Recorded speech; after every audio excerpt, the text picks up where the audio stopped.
parem õlg võib olla maksaga seotud, parema kopsu poolega seotud, diafragmaga seotud. Vasak õlg võib vasaku kopsuga, vasakult pool on meil magu ka kõikide maahäiretega olla seotud. Sellepärast, et meil on see sama sidekoeline süsteem, fastsiate süsteem ja kui on maks suurenenud, siis ta tõmbab rangluud ettepoole pöörama ja käsi ei saa ette hästi liikuda ja tekivad õlavalud.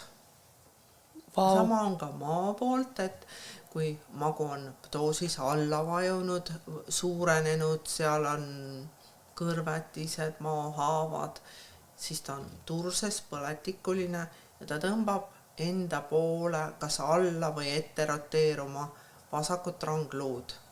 Ja see ju takistab juba vasaku käe liikumist ja tekitab õlavalusid ja liikumispiiranguid. Et on erinevad.